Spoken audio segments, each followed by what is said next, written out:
चलिए, हेलो दोस्तों, कैसे हैं आप लोग? अच्छे तो है ना? ध्यान तो रखते हैं ना आप अपना? किसी और के भरोसे तो नहीं छोड़ा आपने?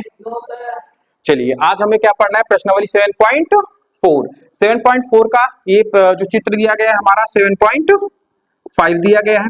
इस चित्र में बीच वाली रेखा नहीं है, हमने ऐसे ही खींच लिया था। आपका मेजर चित्र इस प्रकार का बना हुआ है, ठीक है। मैं जल्दी से रफली बना दे रहा हूं ऐसे करके। A B C and D, यही बना हुआ है ना। हमें इसमें दो क्वेश्चन सॉल्व करा रहा है।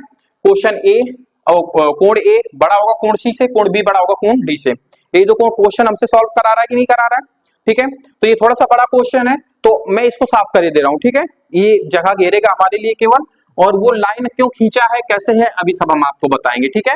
चित्र इसलिए बना लिया है क्योंकि आपका टाइम बचेगा। चलिए, ये प्रश्नावली थोड़ी सी कठिन है, मैं पहले ही कह चुका हूं। इसमें सब कॉन्शियस माइंड का आपका प्रयोग होने वाला है, जो आप लोग बहुत कम प्रयोग करते हैं। मानव जाति सब लोग कम प्रयोग करते हैं। सोचने की क्षमता, काल्पनिक क्षमता जिस माइंड में होती है, उस माइंड का आपका प्रयोग करके इन प्रकार के क्वेश्चनों को सॉल्व करना। चलिए, आइए बात करते हैं क्वेश्चन नंबर चौथे की। क्या कहा है? दिया है हमें ए बी और सी डी, जो सबसे छोटी भुजा है सबसे लंबी भुजा है। पहचानेंगे कैसे, इसको समझे।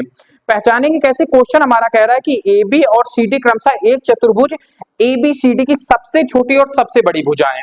क्रमशः उसने पहले ही कह दिया है, तो उधर नाम सबसे पहले नाम क्या लिया था उसने? ए बी भुजा और एडी भुजा। पहले ए बी लिया था, फिर एडी लिया था। नीचे उसकी विशेषता क्या बतला रहा है? सबसे छोटी है और सबसे बड़ी है। तो सबसे छोटी भुजा कौन सी हो जाएगी हमारी? क्रमशः का मतलब जो पहले है वही पहले आएगा। तो पहले ए बी उधर आ रहा था और इधर क्या आ रहा था? सबसे छोटी भुजा। बाद में सी डी आ रहा था और इधर बाद में क्या आ रहा था? सबसे बड़ी भुजा। इतनी, यही दो चीजें हमें दी गई हैं। बाकी हमें दो चीजें प्रूव करनी है, ठीक है। हमने क्या किया? हमने देखा कि कोण ए और कोण सी है, कोण बी और कोण सी है। तो पहले हम दूसरे को सॉल्व करेंगे। यहाँ पे कोण बी बड़ा होगा, कोण बी बड़ा होगा कोण डी से। तो पहले हम इसको पकड़ेंगे, बाद में इसको सॉल्व करेंगे, समझना। अब हमने देखा कि कोण बी हमारा यहाँ पे है। अब ये हमें जो दिया हुआ था, हमें एक चतुर्भुज दिया हुआ था। चतुर्भुज सॉल्व करने की अभी हमें कोई टेक्निक या कोई विधि हमें नहीं पता है, ना ही हमारे पास कोई प्रमेय है। हमने तो त्रिभुज पढ़े हैं। तो हम क्या करते हैं कि जिन कोणों को बड़ा और छोटा सिद्ध करना है, उसी के बिंदु से क्या करते हैं? एक रेखा खींच देते हैं, जिससे हमारे दो त्रिभुज बन जाते हैं। दो त्रिभुज बन जाते हैं, जिससे हमें सॉल्व करने में मदद मिलेगी, ठीक है। तो हम यहाँ पे क्या लिखेंगे? सॉल्व करते समय हम क्या लिखेंगे? बिंदु बी को डी से मिलाने पर, मतलब हमने अपनी तरफ से दिमाग लगाया और सी को डी से, बी को डी से क्या कर दिया? हमने मिला दिया। अब त्रिभुज देखो कौन कौन से बन गए। त्रिभुज आपका बना है ए बी डी, त्रिभुज ए बी डी में, और एक त्रिभुज एबीडी बना है, ये वाला त्रिभुज। और दूसरा त्रिभुज क्या है? बीसीडी। दो त्रिभुज बने हैं, तो हम पहले छोटे वाले त्रिभुज की बात करते हैं। अच्छा, अभी एक बात बताओ, इसने एबी भुजा को सबसे छोटी भुजा कहा है कि नहीं कहा है? तो एबी सबसे छोटी होगी कि नहीं होगी? कोई अन्य भुजा ले ले, लेकिन सबसे छोटी एबी है, तो क्या एबी इससे छोटी होगी कि नहीं होगी? या मतलब हम इनडायरेक्टली कह सकते कि एडी भुजा एबी से बड़ी होगी कि नहीं होगी? जाहिर सी बात है, बड़ी होगी। क्यों बड़ी होगी? क्योंकि जो ए बी भुजा है ये चतुर्भुज की सबसे छोटी भुजा है, तो इसको छोड़ के सब इससे बड़ी होंगी। इतनी चीज समझ में आई कि नहीं है, ये हमें बताओ पहले। आ गई ना? चलो, हमने इतना कर लिया। अब एक बात बताओ, ए बी के सामने कोण कौन सा पड़ रहा है? ए बी के सामने, इसी त्रिभुज के ए बी के सामने कोण कौन सा कोण पड़ रहा है? कोण 3। कोण 3 पड़ रहा है कि नहीं? त्रिभुज के अंदर ही देखना, बाहर मत जाना। और इधर एडी भुजा, एडी भुजा ये है। इसके अगर मैं सामने कोण की बात करूं तो कौन सा कोण पड़ेगा? कोण 1 पड़ेगा कि नहीं पड़ेगा? कितना हो गया? इसको समीकरण 1 मान लो। क्या मान लो? समीकरण 1। नहीं समझ में आया क्या किया हमने? अब दूसरा त्रिभुज ले लो, त्रिभुज बीसीडी। त्रिभुज बीसीडी में जैसे हमने त्रिभुज बीसीडी लिया, तो इसमें क्या माने? 4, इसको 5 मान लो। क्या मान लो? 5। अब बात गौर से समझना। अब एक बात बताओ, सबसे बड़ी भुजा कौन सी है इसमें? भाई इस त्रिभुज में दो भुजाएं आपको दिख रही है कि नहीं? एक ये, एक ये। भाई ये वाली तो कॉमन है, तो इसको हम छुएंगे नहीं। जो हमने देखो, कभी भी इन प्रकार के क्वेश्चनों में जो काम हम अपनी ओर से करते हैं, उसको हम कभी क्वेश्चन सॉल्व करने में उसको प्रयोग नहीं करते। जैसे हमने अपनी ओर से सीधी भुजा खींचा, तो हमें इसका प्रयोग नहीं करना है। हमें किन दो भुजाओं का प्रयोग किया? ऊपर वाले में हमने एडी भुजा और एबी भुजा का प्रयोग किया, ठीक उसी प्रकार से हम ये वाले त्रिभुज में, त्रिभुज BCD में दो भुजाओं का प्रयोग करेंगे तो, लेकिन वो भुजा का प्रयोग नहीं करेंगे जो हम अपनी तरफ से खींचे, क्योंकि वो क्वेश्चन में नहीं दी हुई थी, तो उसका प्रयोग हम लोग नहीं करेंगे। हम किसका प्रयोग करेंगे? CD का और BC का। तो एक बात बताओ, BC छोटी होगी कि नहीं होगी? छोटी होगी किससे? BC से या फिर CD से? BC छोटी होगी कि नहीं CD से? क्योंकि CD जो है पूरे त्रिभुज की सबसे बड़ी भुजा है, तो इससे जो भी भुजाएं होंगी सब छोटी होंगी, तो ये भी इससे छोटी होगी। अब कोण देख लेते हैं, CD के सामने कौन सा कोण बन रहा है? CD के सामने कौन सा कोण बनेगा आके? कोण 2 बनेगा आके। कोण 2 बनेगा आके कि नहीं? बड़ा होगा। BC के सामने कौन से भुजा कोण है? BC के सामने कोण 4। ये चीज समझ में? अब इसको तुम मान लो समीकरण 2। अब समीकरण 1 और 2 को जोड़ दो। समीकरण 1 व 2 को जोड़ने पर जैसे ही हमने जोड़ा तो हमारा लेफ्ट साइड लेफ्ट से जुड़ेगा, राइट साइड राइट से जुड़ेगा। कोण 3 प्लस कोण 4 बड़ा एक ही तरीके का निशान है, तो छोटा होगा किससे? कोण 1 प्लस कोण 2 से। अब एक बात बताओ, कोण 3 प्लस कोण 4, कोण 3 प्लस कोण 4 कौन सा कोण है हमारा? कोण D है कि नहीं है? तो कोण D इसको लिख सकते हैं कि नहीं लिख सकते? बड़ा होगा कोण 1 और कोण 2 कोण B के। और देखो शायद यही हमें तो प्रूफ करना था, कोण B बड़ा होगा। कोण B जिसकी तरफ वो खुला रहता है वो बड़ा, ये सिर्फ उल्टा लिखा हुआ, इसको पलट के लिख दो तो चिन्ह भी पलटेगा। B की तरफ मुंह ओपन रहेगा, बस इतना दिमाग में रखो। तो कोण B को अगर आप इधर ला रहे हो तो मुंह भी तो इसका ओपन रखोगे। देखो प्रूफ हो गया कि नहीं हो गया? अब देखो एक चीज आपको और यहाँ पे रखनी है, समीकरण इसको एक तो मानना है, लेकिन ये कहां से हुआ, ये प्रमेय का नाम लिखना है। प्रमेय कौन सी थी हमारी? ये भुजा के सामने वाला कोण छोटा होता है, छोटी भुजा के सामने वाला कौन? 7.7। और इसको समीकरण अब 1 मानो, और यहां पर भी आपको वही काम करना है। प्रमेय 7.7 है, चलो, और इसको समीकरण 2 मान लो। ठीक है, इतना हुआ आपका। अब कहो तो एक वाला क्वेश्चन भी बता दे, पहला क्वेश्चन। आप ऐसा करो, इसको नोट कर लो, क्योंकि उस चित्र में भी मुझे कलाकारी थोड़ी सी करनी पड़ेगी। अब मुझे रेखा ऐसी खींचनी पड़ेगी, क्यों? क्योंकि हमें कोण A लेना है ना। अभी तक B और D में कर रहे थे काम, तो हम लोगों ने क्या किया था? B और D को मिलाया था। अब जब A और C में काम करेंगे तो किसको मिलाएंगे? A और C को मिलाएंगे, CD को नहीं मिलाएंगे। नोट कर लो, फिर इसके बाद बताते हैं। इसको नोट कर लो जल्दी से। चलिए, आपका पहला हो गया, मतलब दूसरा हो गया। अब पहला करते हैं इसका पार्ट। हमने उल्टा बता दिया, लिख दिया था इसलिए बता दिए। पहला पार्ट क्या कर रहा है? कोण 1 बड़ा होगा कोण C से। तो हमें किसकी बात करना है? कोण A और कोण C की। तो इसको आपस में क्या करना है? हमें मिला देना है। मिला दिया हम लोगों ने। अब जितने इसके कोण बन रहे हो उनको हमें ध्यान से देखना है। पहला कोण ये बन रहा है, दूसरा कोण हमारा ये बन रहा है, तीसरा कोण हमारा ये बन रहा है, चौथा कोण हमारा ये बन रहा है। तो बस इन्हीं हम 4 को देखना है बस, और हमें कुछ काम नहीं करना है। ठीक है, अब समझना। पहले त्रिभुज ABC में देखो, त्रिभुज ABC में गौर से समझना। एक बात बताओ, AB भुजा सबसे छोटी है कि नहीं है? वही काम है। AB आपकी छोटी है कि नहीं? वो छोटी है, तो BC से भी छोटी होगी। क्यों BC से छोटी होगी पता है आपको? क्योंकि भाई AB सबसे छोटी भुजा है चतुर्भुज की, तो बाकी जितनी भुजाएं हैं सब ये AB से तो बड़ी होनी ही होनी है। जैसे मैं कहूं छिंगी हमारी 5 उंगलियों में से सबसे छोटी है, तो ये छिंगी हमारी इससे भी छोटी होगी, इससे भी छोटी होगी, और इवन अंगूठे से भी छोटी होगी। किसी से भी हम कंपेयर करा लेंगे कि छोटी यही बैठेगी। बात समझ में आई आपको? है फिंगर है, छिंगनी बोलते हैं इसको, समझो। अब AB के जस्ट सामने वाला कोण कौन सा है? AB के जस्ट सामने वाला कोण कोण 2 है कि नहीं है? कोण 2 लिखो, छोटा होगा। BC के सामने वाला कोण कौन सा है? कोण 1 है। प्रमेय कौन सी लगेगी इसमें? प्रमेय 7.7, समीकरण 1 मान लो उसको।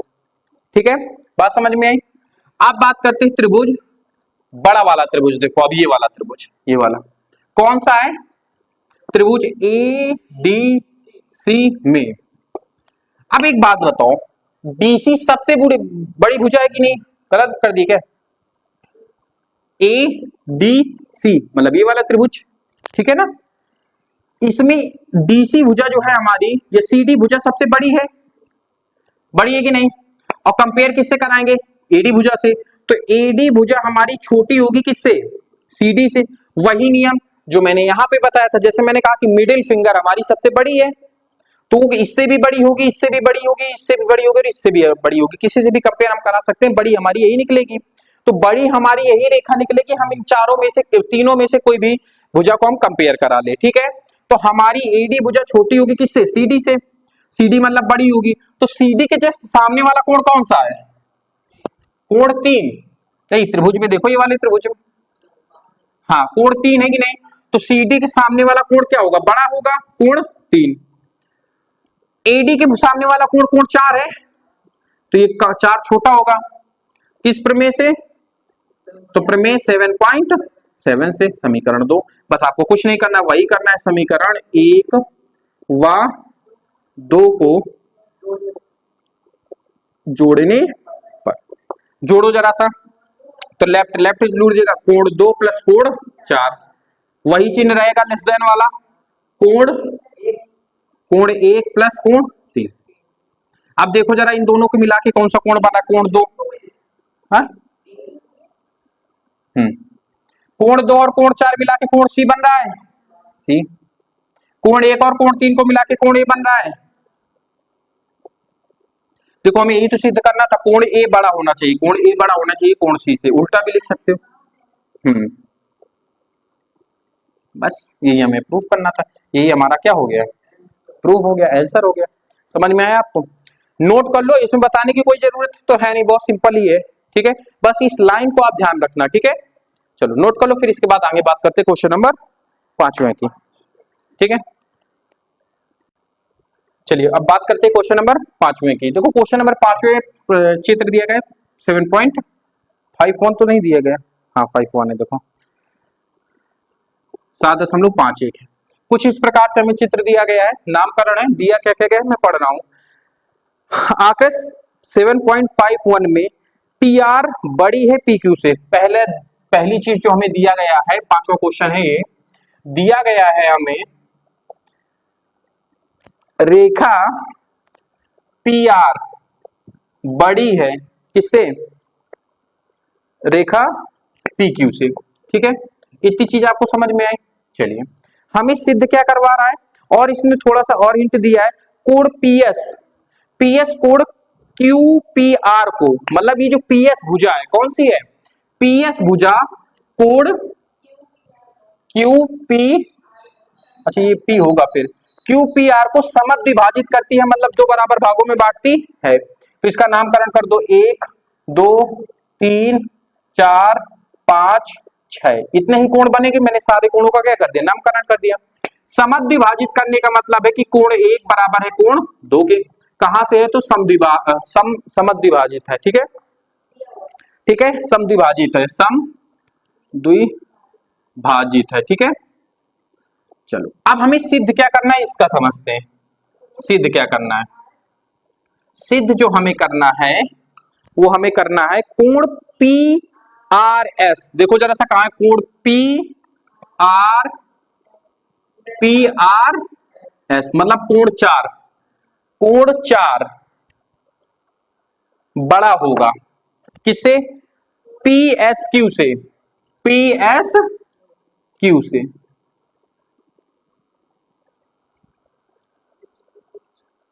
अरे सही था, ये गड़बड़ बता दिया। देखो पी एस आर है ना, पी एस आर है ना, तो कोण 5 है, हाँ वही तो, वही मैं भी सोच रहा था, ये बड़ा होगा, यही कह रहा है, मतलब कोण 5 बड़ा है कोण 6 से, हमें ओवरऑल ये सिद्ध करना है, ठीक है? नहीं समझ में आ रहा है क्या? एक बार उसको फिर से देख लो, P S R, P S R तो मतलब 5 वाला, फिर पी एस क्यू मतलब कोण 6, तो कोण 5 हमारा बड़ा होगा कोण 6 से, हमसे यही कहा है ओवरऑल, ठीक है? चलो अब हमें यहाँ पे उसने खुद ही हमें हिंट दे दिया है कि हम P से S को क्या डालेंगे? लंब डालेंगे, या फिर हम उसको मिलाएंगे, तो वो खुद दिया हुआ है। आप हल करने में इसको लिख भी सकते हो कि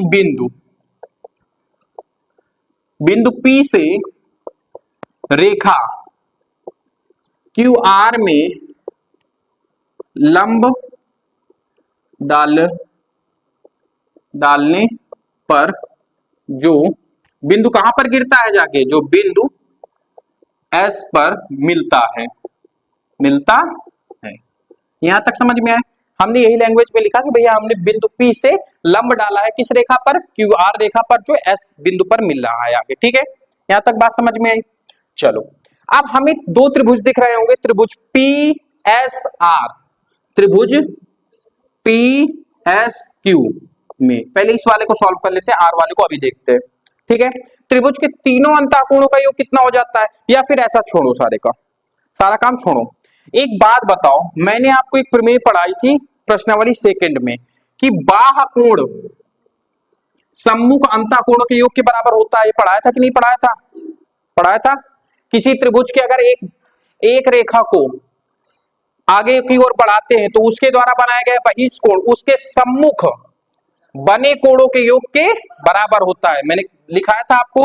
तो कोण 5 बराबर हो जाएगा किससे? कोण 1। भाई 5 के सम्मुख कोण कौन कौन से? एक ये है, एक ये, 6 को छोड़ देंगे हम लोग। तो कोण 1 प्लस कोण 3 क्या लिखेंगे? तो यहां पे लिखेंगे त्रिभुज का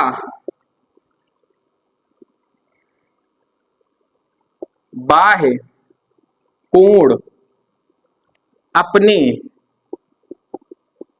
सम्मुख कोणों के योग के बराबर होता है। लिखना पड़ेगा कि नहीं लिखना पड़ेगा? ठीक है, चलो अब इसी को हम समीकरण 1 मान लेते हैं। इसको क्या मान लेते हैं? समीकरण 1। अब हम बात करते हैं त्रिभुज उस वाले में। त्रिभुज आपका कौन सा बनेगा? PSR, त्रिभुज PSR में। इसमें भी हम वही काम करेंगे। इसका बहिष्कोण क्या है? 6, क्योंकि हमें 5 और 6 के बीच में तो रिलेशन बताना था हमें। तो हमारा क्या है? 5 और 6। बात समझ में आए? अब बात गौर से समझना। तो क्या हम ये लिख सकते हैं कोण 6 बराबर होगा कोण 2 और कोण 4 के योग के बराबर होगा? कोण 2 प्लस कोण 4 के बराबर होगा। फिर क्या लिखेंगे? यही सेम उतार देंगे। आप लोग दोबारा से लिख सकते हैं। ठीक है, आप लोग लिख लीजिएगा। हमने ऐसे कॉमा लगा दिया तो आपको सेम निकल। इसको समीकरण 2 मान लो। इतना कर लिया। अब इसके बाद एक छोटी सी हिंट, इसको पकड़ो जरा सा। PR बड़ी है PQ से, हमें यही दिया गया है। अब यहां से मैं थोड़ा सा कॉन्सेप्ट समझाऊंगा आपको। रेखा PR बड़ी है PQ से। PR रेखा देखो कहां पे है? PR रेखा ये है, ये बड़ी है ना, तो इसके सम्मुख कोण भी तो बड़ा होगा आपका, मतलब कोण 3 बड़ा होगा कोण 4 के। कहां से? तो ये प्रमेय हमारी हो जाएगी 7.7 से। नहीं समझ में आ रहा है? आ रहा है ना? चलो अब हम इन दोनों त्रिभुजों की, ये दोनों समीकरण की क्या कराएंगे? आपस में तुलना कराएंगे। ठीक है, चलो कराते हैं यहां पे तुलना। तो समीकरण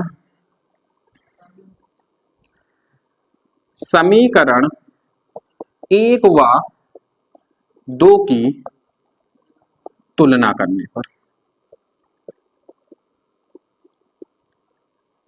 तुलना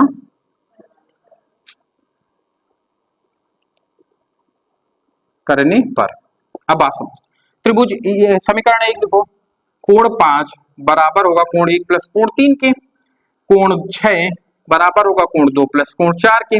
अब एक बात बताओ, कोण 1 बराबर है कोण 2 के, है कि नहीं? तो हम किसी एक जगह लिख देते हैं। हम पहले ही समीकरण में ऐसा करते हैं, कोण 1 की जगह कोण कहां लिख देते हैं? कोण 2 लिख देते हैं कि नहीं लिख देते? कहां से लिखेंगे? तो ये हम लिखेंगे ए, समीकरण A से। ठीक है, कहां से लिखेंगे? समीकरण A से। कितना कर दिए? अब कराओ तुलना जरा सा।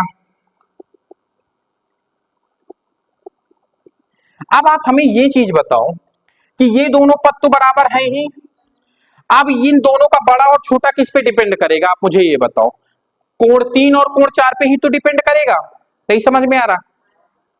भाई ये दोनों, अब जैसे मैं कहूं, सपोज करो कि एग्जाम्पल समझना, जैसे मैंने कहा कि 3 बराबर x प्लस 4 और 5 या फिर 4 बराबर कोण ले लो, इसको ऐसे करके कोण ले लो, कोण x प्लस कोण 5। देखो ये दोनों दोनों में निश्चित है कि नहीं, तो इनको भाई दोनों चीजें बराबर हैं, इनसे तो हमें कोई मतलब है नहीं। या फिर ऐसे नहीं, तुम्हें मैं एक स्टोरी से समझाता हूँ, आपको बहुत अच्छे से समझ में आएगा। ठीक है, समझना। जैसे मैं हूं और अक्षय है, दो लोग हैं, 5 और 6 को मानना, मैं 5 हूं, अक्षय 6 है। ठीक है, मान के चलना। कुछ प्रॉपर्टी तो हम दोनों में बराबर है। जैसे मैंने कहा मेरे पास भी 10 बीघा खेती है, इसके पास भी 10 बीघा खेती है, मतलब अक्षय के पास भी 10 बीघा खेती है, 10 बीघा मेरे पास भी खेती है। आप अच्छा एक बात बताओ, क्या खेती से पता लगाया जा सकता है क्या कि कौन अमीर है कौन गरीब है? क्योंकि 10 बीघा भैया तुम्हारे पास भी है, 10 बीघा मेरे पास भी है। अब आपके पास बैंक बैलेंस कितना है, ये तय करेगा कि दोनों में से पैसा वाला कौन है। अगर मेरे पास बैंक बैलेंस ज्यादा होगा तो पैसा वाला मैं हूंगा, अगर अक्षय के पास बैंक बैलेंस ज्यादा होगा तो बैंक बैलेंस मतलब अमीर अक्षय होगा, भला अक्षय होगा, बड़ा क्या होगा, अक्षय होगा। लेकिन जो चीज कॉमन है उससे तो हम पता नहीं लगा सकते। सेम काम यहीं पे मानो कि जो दोनों में अंडर आपका कोण दो दोनों में कॉमन है, तो इससे तो हम पता लगा ही नहीं सकते कि कोण 5 बड़ा है कि कोण 6 बड़ा है। डिसाइड हमारा कौन करेगा, अन्य चीज 3 और 4, और 3 और 4 का रिलेशन हम लोगों ने अभी यहाँ पे निकाला है। कोण 3 बड़ा है कोण 4 से, मतलब कोण 3 बड़ा हो जाएगा, कोण 4 छोटा हो जाएगा। तो कोण 3 किसके साथ जुड़ा हुआ है, कोण 5 के, तो ये कोण 5 को भी क्या करा देगा, बड़ा बना देगा। बात नहीं समझ में आ रही है आपकी, आ रही है ना? ये दोनों आप देखो, कोण 5 बड़ा हो जाएगा कोण 6 की, ये हमने कहां से देखा, तो हमने कोण 3 बड़ा होगा कोण 4 से, यहां से हमने देखा। समझ में आ रही है कि नहीं आ रही है बात? और यही हमें सिद्ध करना था, कोण 5 बड़ा होगा कोण 6 से। समझ में आया आपको? आई होप आपको भी समझ में आ रहा होगा। इन क्वेश्चनों में थोड़ा सा आपका टेक्निकल दिमाग लगता है, मैं बार बार यही चीज कर रहा हूं। नहीं समझ में आ रहा, आप वीडियो आपके पास उपलब्ध है, एक बार 2 बार 3 बार जब आपको देखना हो तब आप देख सकते हैं। इत्मीनान से देखिएगा तभी आपको इस प्रकार के क्वेश्चन समझ में आएंगे। चलिए नोट करिए, फिर इसके बाद लास्ट क्वेश्चन, फिर प्रश्नावली को हम बाइंड करते हैं। नोट कर लो इसको जल्दी से। चलिए अब बात करते हैं क्वेश्चन नंबर 6 की। देखो क्वेश्चन नंबर 6 आपका पूरा थ्योरेटिकल है, उसमें कोई भी न्यूमेरिकल नहीं है, न्यूमेरिकल नहीं दी गई है, मतलब न्यूमेरिकल वैल्यू नहीं दी गई है। कहा है कि दर्शाइए एक रेखा पर एक दिए हुए बिंदु से जो उस रेखा पर स्थित नहीं है। समझना, इसने क्या कहा है कि कोई एक रेखा ऐसे खींची, हमने खींच लिया, जो ये ए बी रेखा है। कौन सी रेखा है, ए बी रेखा है। चलो ए बी रेखा जो उस रेखा पर स्थित नहीं है, वह बिंदु, मतलब यहाँ पे कोई एक ऐसा बिंदु है, जैसे मान लिया मैंने यहाँ पे कोई एक ऐसा बिंदु है जो यहाँ पे इस रेखा पर नहीं स्थित है, जिससे रेखा खंड खींचे जाएगा। अब रेखा खंड का मतलब समझते हो, यहां से ऐसे ऐसे ऐसे ऐसे ऐसे और एक ही परपेंडिकुलर जस्ट ऐसे खींचा जा रहा है। तो आपसे ये कह रहा है कि जो रेखा खंड है उनमें लंब रेखा खंड सबसे छोटा होगा। ये जो लंब रेखा खंड है जो 90 डिग्री पे गिर रहा है आगे, ये कह रहे हैं इन सबसे क्या होगा, छोटा होगा। यही हमें क्या करना है, सिद्ध करना है। तो आपको क्या लिखना है, दिया है, तो दिया है, सिर्फ दिए में क्या है, समकोण है, मतलब कोण, यहाँ पे कोई एक दे देंगे बी सी डी कह दो, तो कोण डी कितना है हमारा 90 अंश, यही दिया है। सिद्ध हमें क्या करना है, सिद्ध हमें करना है कि हमारा सीडी रेखा सबसे छोटी होगी, छोटी होगी। ठीक है, यही सिद्ध करना है। आप समझो, देखो इस प्रकार से तो हम सिद्ध नहीं कर पाएंगे। ऐसा करते ही देखो त्रिभुज बन रहा है कि नहीं, एक लंब है, एक आधार है, इस प्रकार के कर्ण है ये, तो कहीं ना कहीं हमारा क्या बन रहा है, त्रिभुज बन रहा है। एक त्रिभुज को निकाल लेते हैं, एक त्रिभुज सिद्ध कर देंगे तो बाकी उसी के हिसाब से सारे त्रिभुज, सारी रेखाएं हो जाएंगी। तो हमने एक त्रिभुज निकाला। अब जैसे ही हमने एक त्रिभुज निकाला तो ये हमारा 90 अंश है, ठीक है, ये सी है, ये डी है, इसको मान लिया हमने बी है, लास्ट वाला ले लिए, ठीक है। अब एक बात बताओ, इसको 1 दे दो, इसको 2 दे दो, तो एक बात बताओ, त्रिभुज ए, त्रिभुज सी डी बी में कोण 1 प्लस कोण 2 प्लस कोण डी बराबर कितना हो जाएगा, 90, 180 अंश हो जाएगा। त्रिभुज के तीनों अंतःकोणों का योग क्या होता है, 180 अंश। त्रिभुज के तीनों अंतः कोणों का योग 180, ठीक है। अब एक बात बताओ, कोण डी कितना दिया गया है हमें? 90। और इस प्रकार का मैं आपको एक क्वेश्चन करा चुका हूं, अगर आपको ध्यान हो तो ये 90 हो जाएगा। अब एक बात बताओ, कोण डी अकेला 90 अंश है, तो इसके सामने वाली भुजा बड़ी होगी कि नहीं बड़ी होगी? होगी कि नहीं होगी? मतलब ये जितनी भी रेखाएं हैं ये सब इससे तो बड़ी ही होंगी, और जब इससे सब बड़ी होंगी तो वो यही तो कह रहा है कि कर्ण हमारा सबसे छोटा होना चाहिए। बात नहीं समझ में आई? मैंने इस प्रकार की चीजें आपको समझा चुके हैं बहुत डीपली कि अकेला डी जब 90 अंश बना रहा है, अकेला डी जब अपने अपने साथ क्या बना रहा है? 90 अंश बना रहा है, और बाकी दो कोण मिलकर 90 अंश बना रहे हैं, तो जाहिर सी बात है डी आपका बड़ा होगा कि नहीं होगा? अगर आप रेगुलर वीडियो हमारे देख रहे हैं ऑनलाइन बच्चे, तो आपको ये कॉन्सेप्ट कौन से क्वेश्चन पे मैंने समझाया था? आपको पहले ही क्वेश्चन में मैंने समझाया था, जिसमें वो पूछा था कि किसी समकोण त्रिभुज में कर्ण सबसे लंबी भुजा है। बताया था मैंने, एग्जाम्पल भी दिया था दो व्यक्तियों के बीच में। तो जब डी सबसे बड़ा कोण है तो इसके सम्मुख जितनी भी भुजाएं होंगी, इधर ले लो भाई, इधर भी तो 90 अंश बनेगा, इधर भी ले लो, तो जो ये भुजा बनेगी वो सारी वो क्या होगी? सबसे छोटी भुजा होगी। क्या होगी? सबसे छोटी भुजा होगी। तो बस आप लिख दो कि कोण डी अकेला 90 अंश है तथा बाकी दो कोणों का योग 90 अंश होगा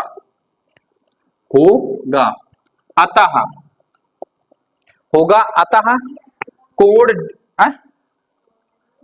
डी अकेला 90 अंश है तथा बाकी दो कोण जैसा हम लो, ठीक है, बाकी कोई भी त्रिभुज उठाएंगे तो बाकी दो, भाई एक तो 90 अंश रहेगा, बाकी कोई दूसरे होंगे, तो बाकी दो कोणों का योग ऐसे ही सिद्ध करेंगे तो 90 अंश आएगा कि नहीं आएगा? तो अतः कोण डी त्रिभुज में, या बाकी मतलब अतः कोण डी सबसे बड़ा कोण होगा, सबसे बड़ा कोण होगा। बड़ा कोण होगा कि नहीं होगा? इसमें जितने कोण ये बन रहे हैं, ये वाले कोण, जितने ये कोण बनेंगे, इन सब में सबसे बड़ा कोण कौन सा होगा? कोण डी, जो 90 अंश है। तो इसके सम्मुख भुजा भी सबसे बड़ी होगी, तो जितनी भी ये रेखाखंड आपको दिखते हैं, कोण डी सबसे बड़ा होगा तथा कोण डी के सामने वाली भुजा बड़ी होगी,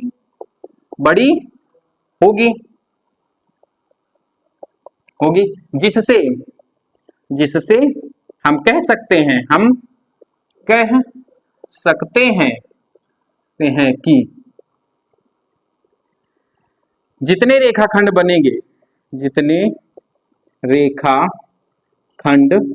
बनेंगे वह सभी लंब रेखाखंड से बड़े होंगे, वह सभी लंब रेखाखंड से बड़े होंगे, ठीक है, होंगे। समय सम्मुख भुजा, भाई इसके सारे सम्मुख भुजा होंगे तो सारे बड़े होंगे लंब रेखाखंड से, ठीक है। तो आज की क्लास को यहीं पे एंड करते हैं। छोटा सा क्वेश्चन था, ज्यादा दिमाग नहीं लगाना था। इस प्रकार का क्वेश्चन मैं पहला ही क्वेश्चन इस प्रश्नावली का बता चुका हूं। तो आज की क्लास को यहीं पे एंड करते हैं, बाकी बातें करते हैं कल। अगर आपको वीडियो पसंद आया हो तो फीडबैक दीजिएगा उसके नीचे, और चैनल को सब्सक्राइब कीजिए, कमेंट कीजिए, लाइक कीजिए, ताकि मुझे मोटिवेट मिलेगा। धन्यवाद बने रहने के लिए साथ। बाकी बातें करते हैं नेक्स्ट क्लास में।